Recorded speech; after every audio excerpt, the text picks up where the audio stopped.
Hello everyone, welcome back to our Lee County Library Science Club. It's wonderful to have you with us once again. Just a reminder, please make sure you have your parents' permission and some supervision when you're doing these experiments. Now today, we are going to do something really cool. We are going to move water without touching it or putting any kind of force on it at all.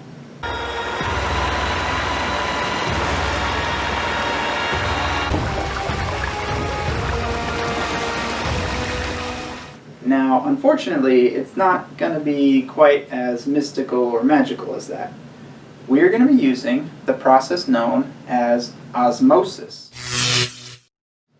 And osmosis is the process by which molecules will tend to move from a solution of higher concentration through a semi-permeable membrane to a lower concentration, thereby equalizing or balancing the concentration of the solution. This goes back to a concept we talked about a few weeks ago, which was entropy. And if you remember, that was the idea that molecules will tend to spread out, tend to move.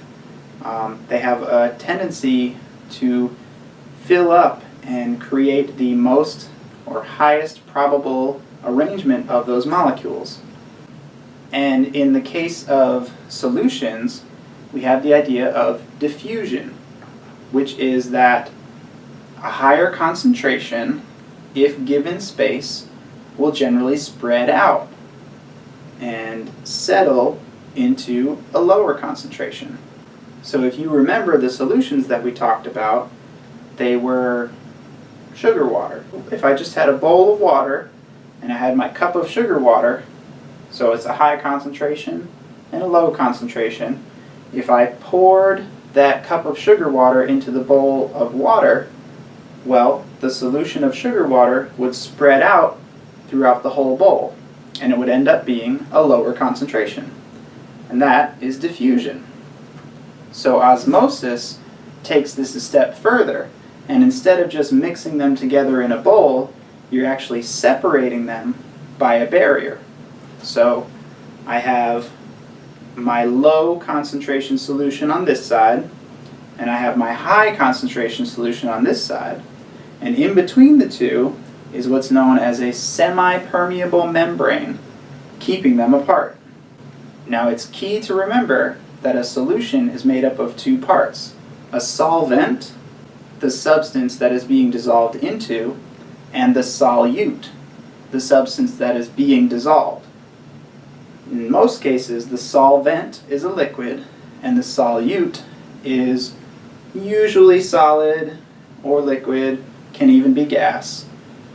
But what we're talking about, and what is, remember, called the universal solvent, is water. So in osmosis, the solvent is what's moving, not the solute. I said the word semi-permeable. Well, what does that mean? Permeability is a characteristic which is the capacity of a porous substance to transmit fluid through it. So the basic idea is something that doesn't allow solids to pass through, but will allow a certain amount of liquid or gas to pass through, depending on its level of permeability. An example of this is actually our skin, right? You can sweat through your pores, and there are some chemicals that if they get on your skin can actually be absorbed into your skin. But in general, your skin doesn't allow solids to get in there and doesn't allow a lot of other liquids and gases through.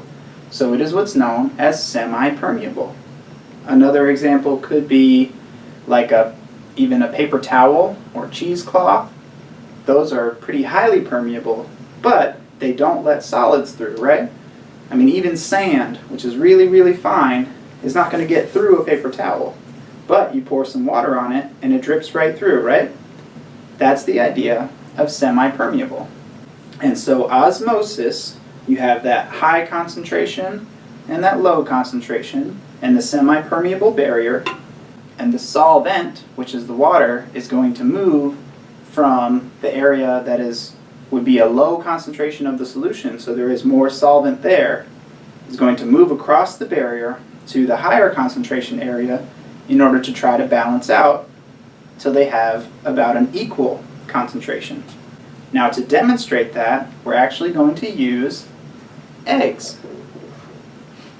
Now, eggs have a really cool makeup or anatomy in that they have this nice hard outer shell, right? We know that's there.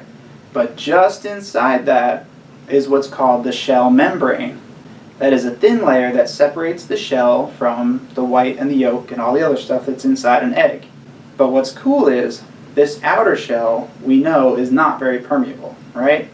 You really can't get anything through this outer shell. But that membrane inside is semi-permeable.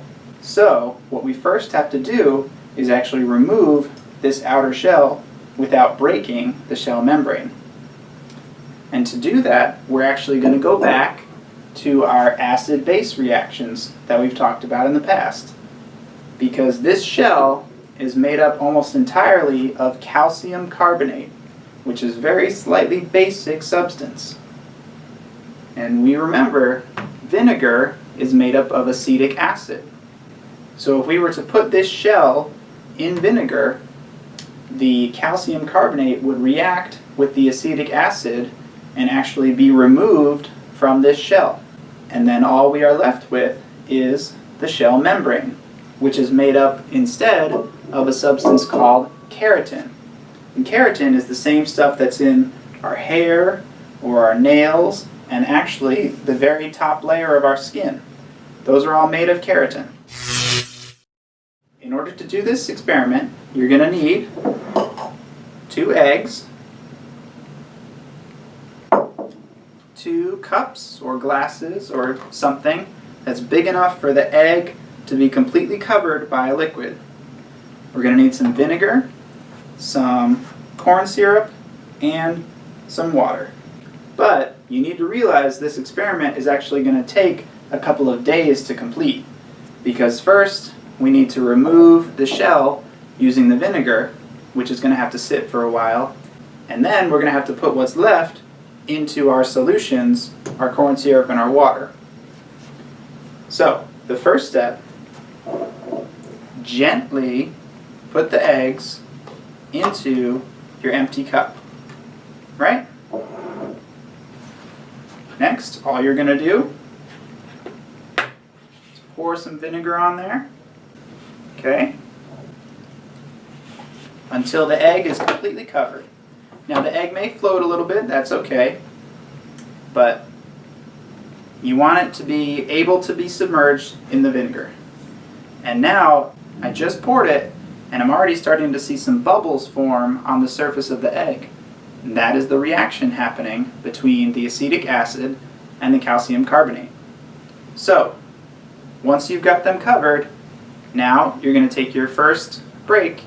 You need to set these aside for really about a day to make sure that outer shell is just completely gone. Okay? Once you've done that, you can move on to our next step. So now we've got our eggs out of our vinegar, and they feel really cool. You still want to be very careful and very gentle because it could still break, but it's a little bit squishy and bouncy, right? It kind of feels like a rubber ball almost, but it could still be super messy if you break it, so be careful. Alright, next we're going to take a clean glass and put our, they call it a naked egg, put our naked egg back in the glass. Now, like I've said, we've got our 2 different solutions here. We've got water and we've got corn syrup. Inside that egg is about 74% water. Okay? So roughly 3/4 of what's inside the egg is made up of water. But corn syrup only has about 24% water. Technically, this is a higher concentrated solution of the sugar and the water in here, and so the water is going to have to move. Alright, remember, make sure it's fully covered again, okay? The water is going to have to move from the lower concentrated solution, or where there's more water, which is inside the egg.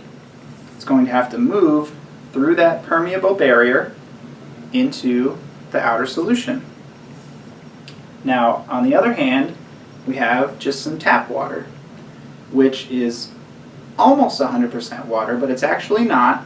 There's a tiny little bit of like minerals and other chemicals in this water, but it's, more than 99% water. So, if we put that around the egg, then we again have a different concentration of solution, because the egg is only 74% water and the water surrounding it is almost 100%. So that water has to move one way or the other. Now again, we're going to need to let it sit for about a day. Okay? So you've got your solutions, you've got your semi-permeable membrane, and now we're going to wait to see what happens with the water. Alright, we've let our eggs sit for a while in their solutions. Let's see what's happened. Now this is our water egg. I'm going to very carefully take it out. Alright, this side is our corn syrup egg.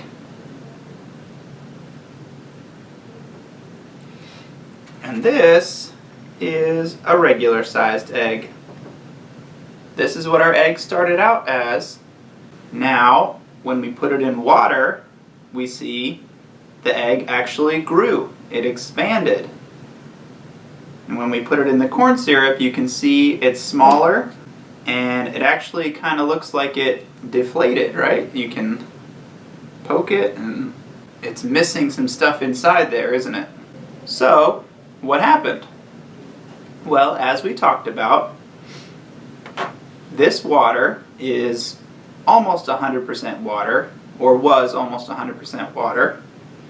Inside this egg, or inside this egg actually, is about 74% water. So when we put that into the water, water moved from our cup inside our egg to try to balance those concentrations, so that they would end up both around, let's say around 87% water. I don't think it actually did enough to get that far, because there's only so much that this egg can expand. If it could have expanded more, I think we would have lost more water from here. But as it stands, there's still a lot more water in here than there is in here. On the other hand, we have our egg that was in the corn syrup. And as we can see, it lost a lot of water, didn't it? And actually, my corn syrup, it's a lot lighter and moves a lot more easily than it did, and that's because it's now a lot more water than it was. We said, again, the egg started out with about 74% water, and the corn syrup started out at about 24% water. So, in order for them to balance, they each now should be about 49% water, which, when I'm looking at this, it definitely seems to be about that. And obviously I can't look inside this egg, but it's obvious that it has lost a lot of water, hasn't it? And this is all due to osmosis, which has moved the water without us touching it, or injecting it, or putting a hole in anything. It has allowed the water to move from one place to the other by its own process. Now, where do we see osmosis in our everyday lives? Usually we don't actually see it, but it is happening every minute of our lives. And that's because it takes place inside the cells of your body. If you've learned anything about cells, you know they have a cell membrane. And it is by the process of osmosis that your blood transfers water that you drink throughout your body to help your muscles and to help your circulation flow and all of these other processes within your body. Osmosis is one of the key things that helps your body run the way it's supposed to. Thank you so much for watching. We hope you enjoyed it. We'll see you next time. Bye.